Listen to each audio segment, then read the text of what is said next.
بسم اللہ الرحمن الرحیم۔ السلام علیکم۔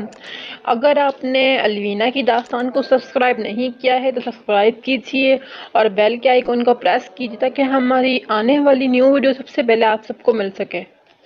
تو چلیے آج کہانی کی طرف چلتے ہیں۔ میں آپ کو ایک کہانی بتاتی ہوں، ایک لڑکی کی کہانی۔ ایک لڑکی تھی جس کا نام تھا نادیہ۔ وہ بہت نیک تھی، نیک دل تھی۔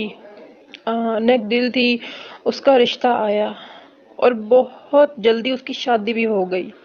شادی کے بعد وہ اپنے سسرال میں بہت کام کرتی، پھر بھی اس کے ساتھ اس کو جینے نہیں دیتی، پر وہ اف نہیں بولتی کیونکہ وہ بہت نیک دل تھی، بہت پڑھی لکھی تھی۔ اس کو یہ پتہ تھا کہ بڑوں کی عزت، وہ یہ سوچتی تھی۔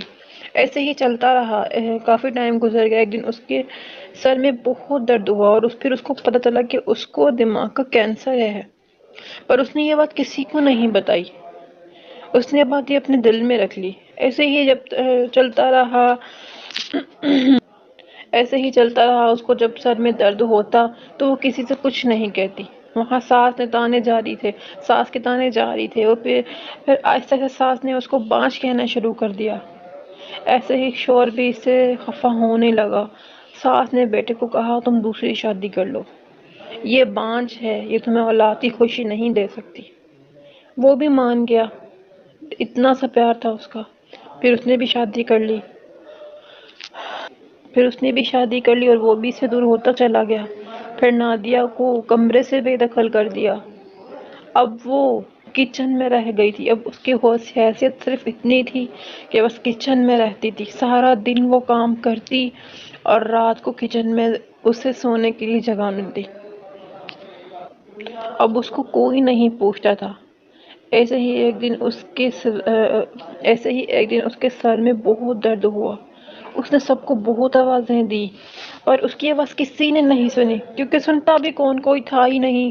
شوہر اپنی دنیا میں تھا، وہ بھول گیا تھا کہ میری ایک اور بیوی پہلے سے موجود ہے، اور اس کو خون کی الٹی لگی۔ بس کسی نے نہیں سنی، وہ مر گئی۔ جب صبح ہوئی، روز کی طرح ساس کے تانے جاری تھے۔ اس نے اسی طرح اسے آوازیں لگائی کہ منحوس بانجھ کہاں ہے، سارا دن پڑی رہتی ہے، اس طرح سے انہوں نے کہا، پر اس کی پلٹ کی کوئی آواز نہیں آئی۔ ایسے ہی پھر ساس نے آ کر دیکھا تو وہ مر چکی تھی اور خون سے لت پت تھی۔ پھر سب کو پتہ چلا کہ اس کو کینسر تھا۔ وہ بہت روئے اور کہنے لگے نادیہ ہمیں معاف کر دو، ہم سے بہت بڑی غلطی ہو گئی ہے، ہم نے آپ کے ساتھ بہت برا کیا، بہت کچھ کہا، ہم آپ پہ بہت ظلم کیے۔ پر نادیہ کہاں سے آتی، وہ تو مر چکی تھی نا۔ بس دوستوں، ان سب سے ارے لوگوں سنبھل جاؤ۔ وہ بھی کسی کی بیٹی تھی، اس کے سینے میں بھی دل تھا، اس کو بھی تکلیف ہوتی تھی، پر وہ پڑھی لکھی تھی، باحیا تھی، تو اف تک نہیں کہتی کسی کو۔ اس کا صبر کا اسے یہ انجام ملا۔ وہ بھی کسی کی بیٹی تھی۔ اگر ہماری بیٹی کے ساتھ ایسا ہو تو ہم برداشت کر سکتے ہیں؟ ہم کبھی بھی نہیں کر سکتے، تو ہم کسی اور کی بیٹی کو تکلیف کیوں دیتے ہیں؟ ارے لوگوں سنبھل جاؤ۔